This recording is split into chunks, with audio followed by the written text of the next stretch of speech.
When my husband left me a goodbye note on our kitchen counter, I thought I knew what it said.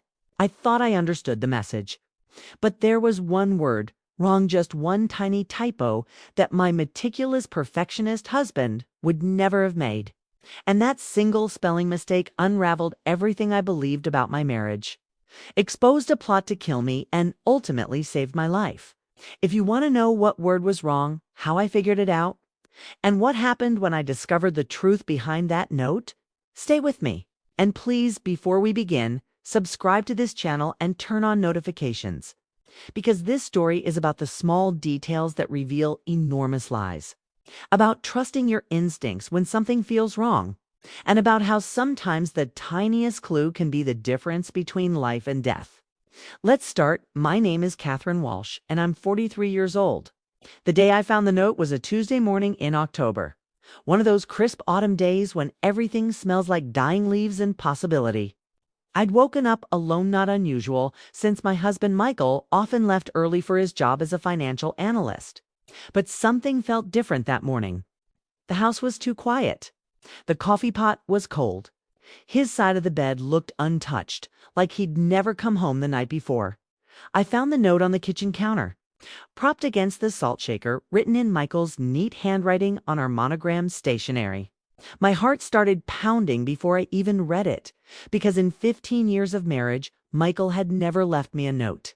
He texted, he called, he sent emails, but he never wrote things down by hand. He always said his handwriting was terrible, though it wasn't. It was precise, controlled, almost architectural in its perfection. The note said, "Catherine, I can't do this anymore. I've been unhappy for years and I've finally found the courage to leave. I'm sorry for the pain this will cause you, but I need to live my own life. I've taken what I need and I'm starting over somewhere you won't find me. Please don't try to contact me. This is goodbye. I hope you can find happiness without me. I wish you the best." Michael. I read it 3 times, my hands shaking, tears starting to blur the words. Michael was leaving me. After 15 years of marriage, he was just gone. No warning, no conversation, no chance to fix whatever was broken between us. I should have been devastated, and I was. But underneath the devastation was something else, something that felt wrong, something that made my skin prickle and my stomach clench. Because Michael, my perfectionist husband, who proofread every email twice, who corrected my grammar in text messages, who once sent back a birthday card to his own mother because it had a typo in the printed message, that Michael had made a spelling mistake in his goodbye note. In the 3rd sentence, where it said, "I've taken what I need," the word taken was spelled taken. 2 K's instead of 1 dot. It was a small mistake, the kind of thing most people would overlook or dismiss as a slip of the pen. But I knew Michael. He didn't make spelling mistakes ever. In 15 years, I'd never seen him misspell a word. He was obsessive about it, to the point where it sometimes annoyed me the way he'd point out typos in restaurant menus, or correct the spelling in his colleagues' presentations, or spend 5 minutes debating whether to use affect or effect in an email. Not Michael would never spell taken as taken. Never. Not even under emotional duress. Not even if he was crying as he wrote it. Because Michael's perfectionism wasn't something he could turn off. It was wired into who he was. So why was there a typo in his goodbye note? I sat at the kitchen table for a long time, staring at that note, my mind racing. Maybe I was in denial. Maybe I was looking for reasons to believe he hadn't really left. Maybe I was so desperate to avoid the pain of abandonment that I was inventing conspiracy theories about spelling mistakes. But I couldn't shake the feeling that something was very, very wrong. I called Michael's cell phone. It went straight to voicemail. I called his office. His assistant said he'd called in sick that morning and wouldn't be in all week. I called his parents. They hadn't heard from him in weeks and seemed surprised that I was asking. I went upstairs to check what he'd taken. His clothes were still in the closet. His toiletries were still in the bathroom. His laptop was still on his desk. His wallet was gone, and his car wasn't in the garage. But everything else seemed untouched. If Michael had really left me to start a new life somewhere else, why hadn't he taken anything except his wallet and car? I called my best friend Jessica. She came over immediately, read the note, and said what I'd expected her to say. "I'm so sorry, Kath. This is awful. But maybe the typo is just, he was emotional. People make mistakes when they're upset." Michael doesn't make spelling mistakes. Everyone makes spelling mistakes sometimes. Not Michael. Jessica looked at me with a mixture of pity and concern, like I was in shock and not processing reality. "What are you saying?" "That someone else wrote the note." "I don't know what I'm saying. I just know something is wrong.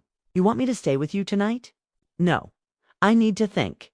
After Jessica left, I sat down with the note again and studied it carefully.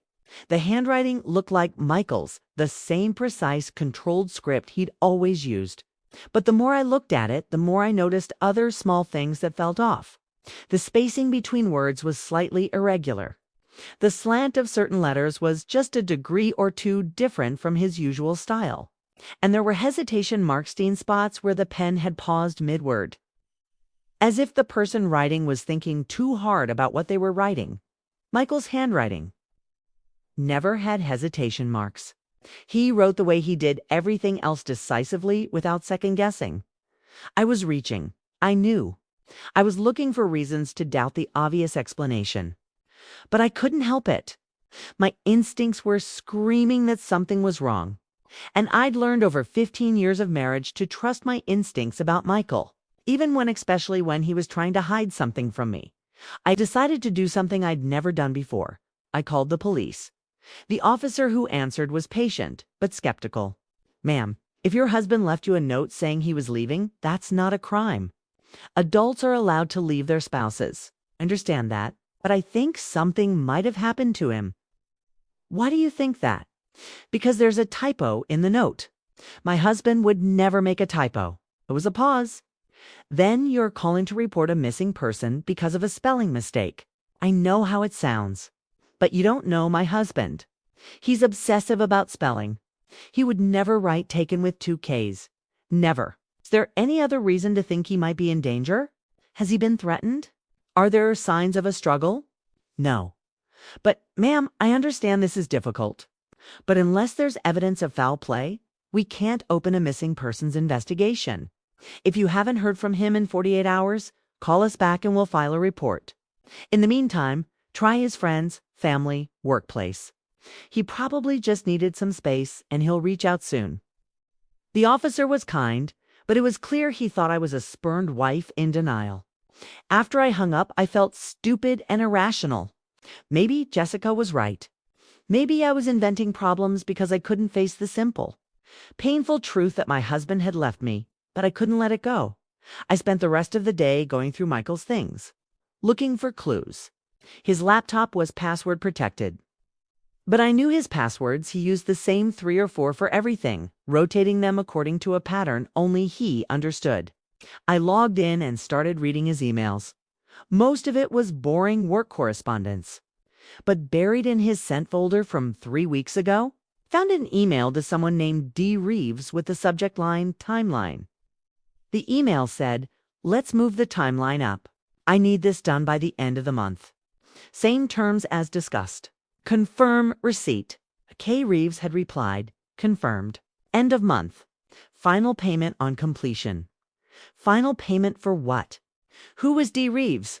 I searched Michael's entire email history for that name and found only 2 other exchanges.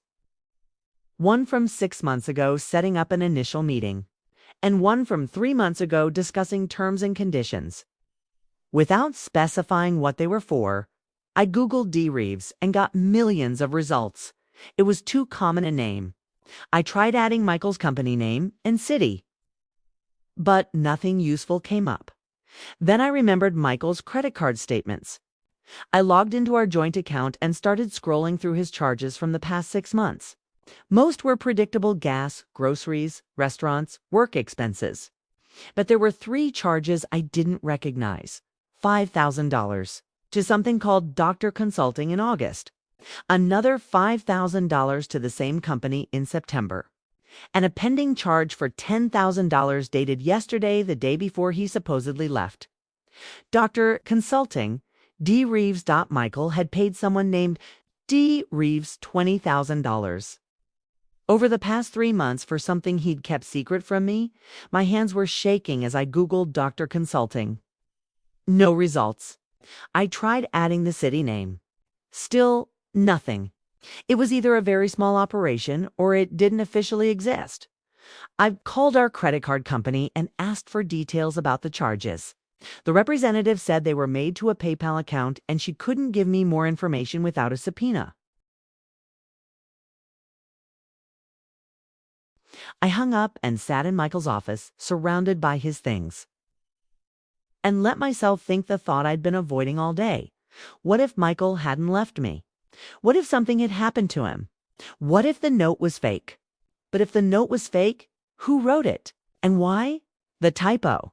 Taken instead of taken. 'Twas deliberate. I was suddenly certain. Someone who didn't know Michael well had tried to forge his handwriting and made a mistake. Or another possibility occurred to my Michael had written the note under duress and put in the typo on purpose, knowing I would notice. Knowing I would realize something was wrong. But that second theory raised uncomfortable questions. If Michael had written the note as a cry for help, where was he now? Who was forcing him to write it, and why? I needed to find D. Reeves. I spent that evening searching every database I could access: LinkedIn, Facebook, public records, business registrations. I found dozens of people named D. Reeves. But none of them seemed connected to Michael or to consulting work. Around midnight, I had a thought. Michael kept a physical planner, old-fashioned, leather-bound, the kind executives buy to look important. He'd always insisted on writing down his appointments by hand, even though he also kept a digital calendar.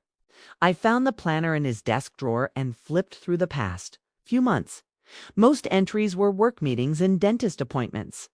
But on a Friday 6 months ago, he'd written, "Doctor, 3 p.m., Riverside Caf." Riverside Caf was downtown, about 20 minutes from our house. I'd been there once or twice. It was the kind of place freelancers and remote workers went to nurse lattes and use the Wi-Fi. It wasn't much, but it was something. The next morning, I drove to Riverside Caf and asked the barista if she'd ever seen Michael.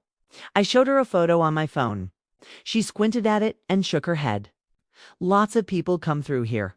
I can't remember everyone. What about someone named D. Reeves? Maybe a regular? Doesn't ring a bell. Sorry. Was about to leave when an older man sitting near the window said, "I know A.D. Reeves." I turned. "You do?" "Yeah, Derek Reeves.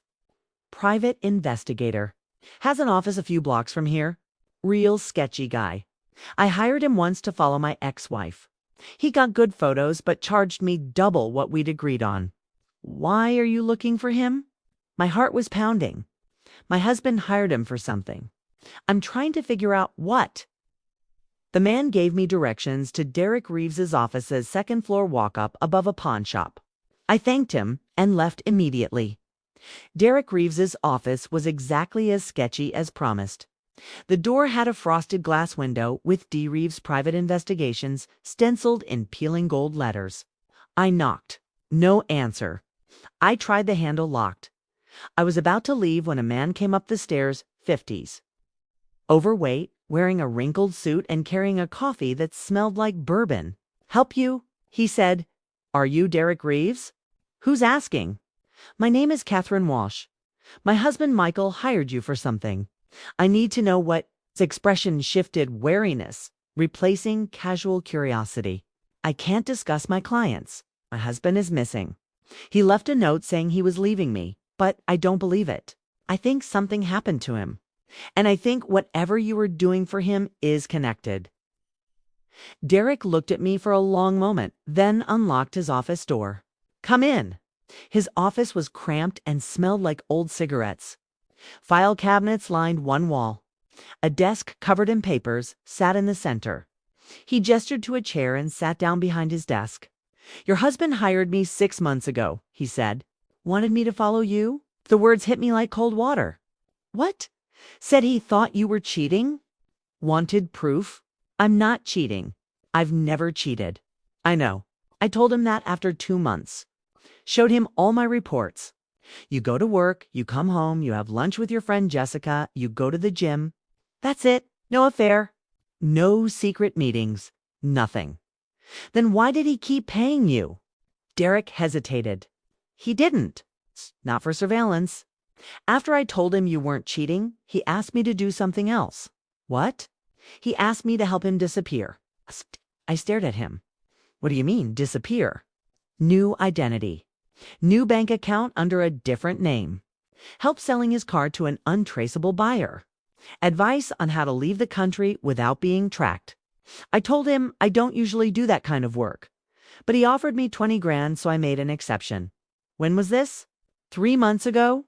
He said he was planning to leave at the end of October. Said he'd been unhappy for years and wanted to start over somewhere new. Did he say where he was going? No, I asked. He wouldn't tell me. Said the fewer people who knew, the better. I felt sick. So Michael really had left me. The note was real.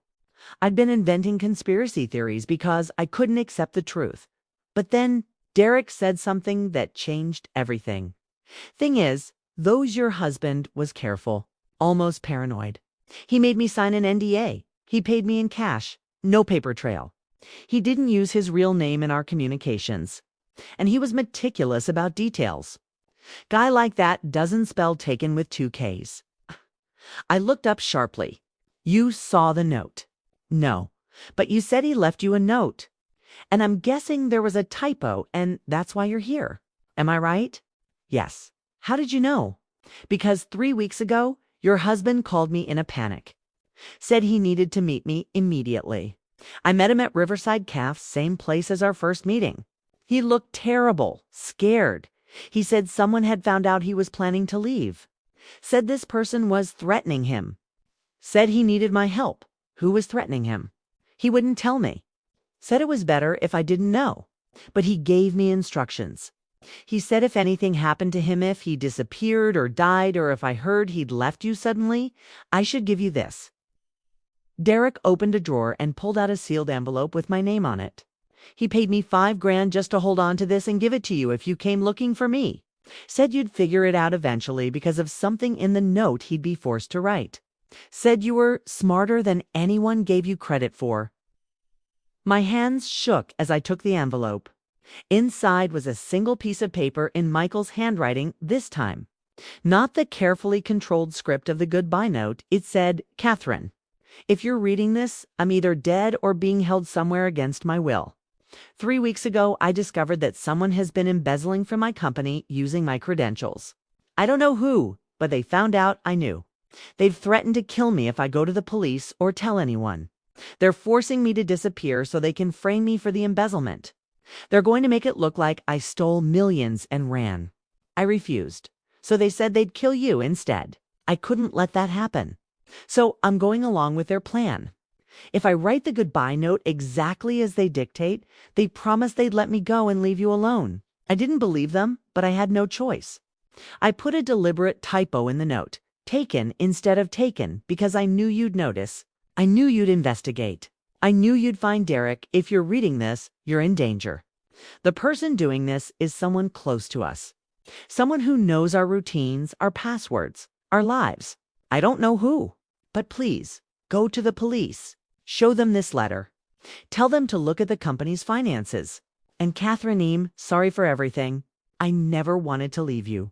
I love you. Michael, I read the letter 3 times, tears streaming down my face. Michael hadn't left me. He'd tried to save me.